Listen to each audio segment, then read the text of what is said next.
friends, and welcome to this very special edition of Church at Home, because it is the first Sunday in the great season of Lent, the great 40 days.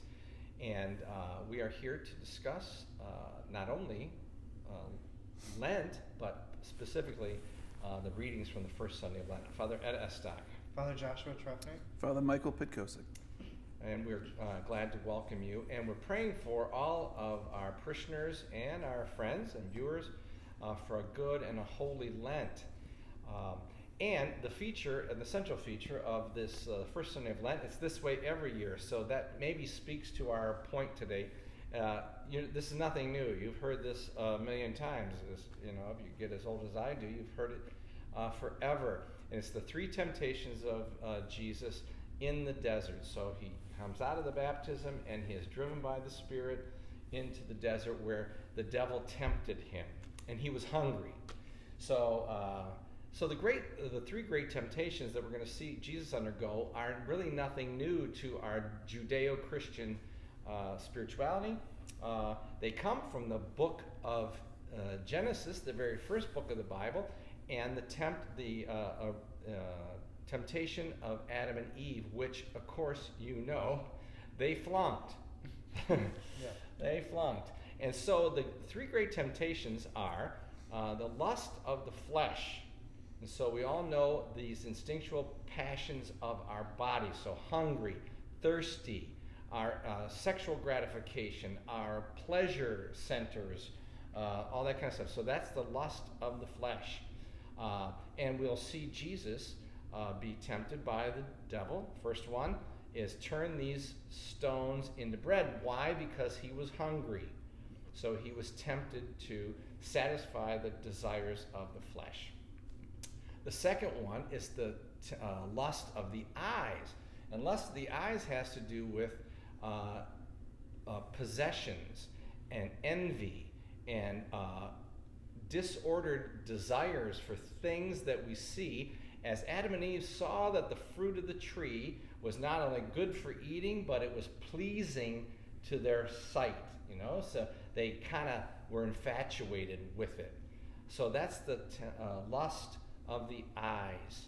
And so we see Jesus is taken by the devil, and he is shown all the kingdoms of the world so that he might desire to have power over everybody else. So the second temptation is that Jesus says is the lust of the eyes.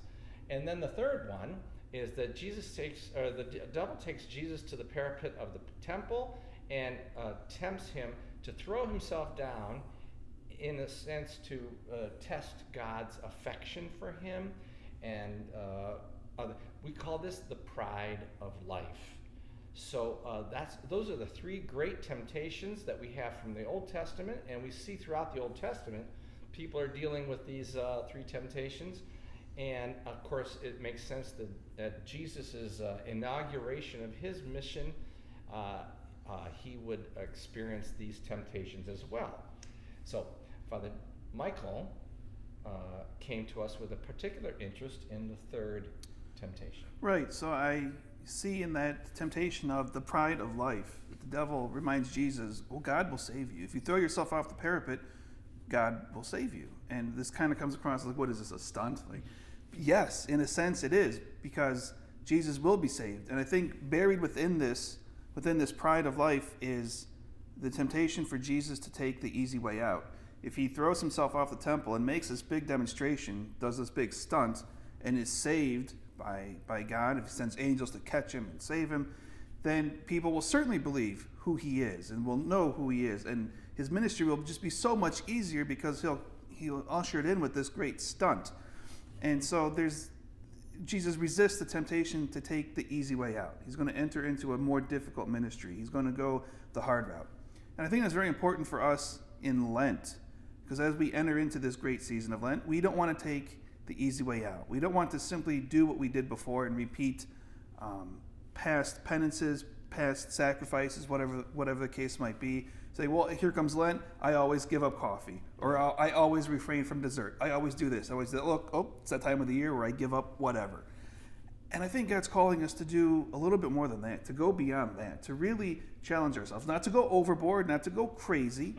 Certainly it's not about that, but it is about challenging ourselves and making a sacrifice, being penitential in a way that it's felt, where we are pushed to grow spiritually, to come closer to God, to make room in our hearts in a real way for God. So Father Joshua was suggesting that in the remedy, so Jesus is, he wins the battle, Right. Unlike Adam and Eve, and actually undoes, at the end of his life.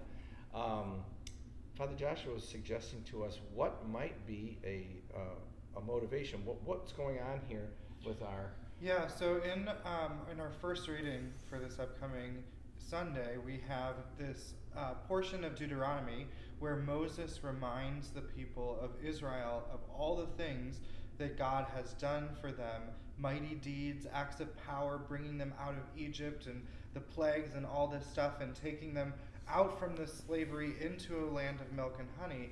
And there's something really key there, because this remembering that happens is something that happens over and over again throughout the Israelites' life and the Hebrew people's life, right?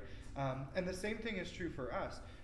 When we remember the things that God has done for us in our life, it not only reminds us who God is, but who we are.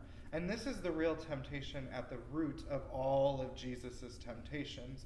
Jesus is tempted with these three things to make him forget who he is. Because just before this reading, God has said to him in the baptismal waters of the Jordan, "You are my beloved Son, in whom I am well pleased." And the first temptation, the first part of each one of these temptations of Jesus is the word if. If you are the Son of God, if. And so Jesus is taking the time to actually remember who he is and who God is. And so he doesn't have to worry about what this temptation is going to do.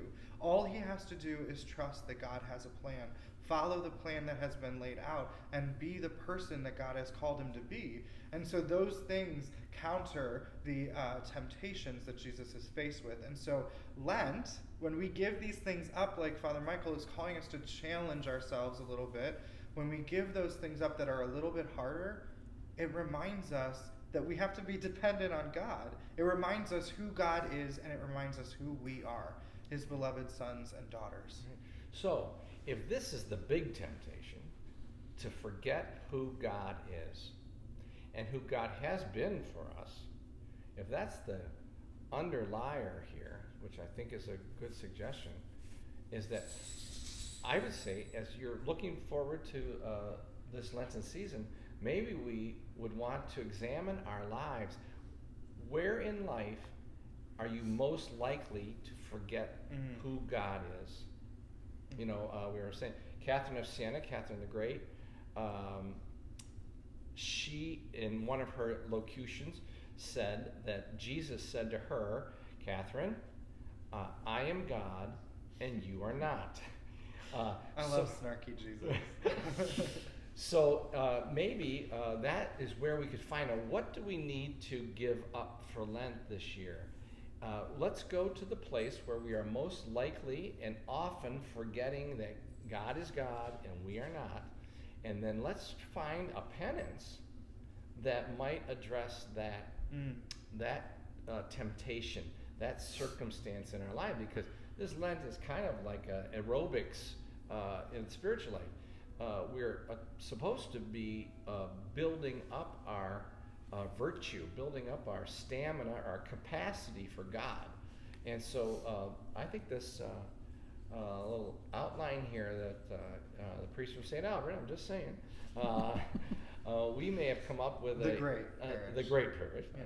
We may have come up with a great suggestion. I'm going to take it as a suggestion for me, because I'm not sure I have ever approached penance and Lent from this perspective. And we also mentioned, you're sitting there going, "Oh well, I always give up chocolate, I always give up beer, I always give up snacks or something like that." That's fine.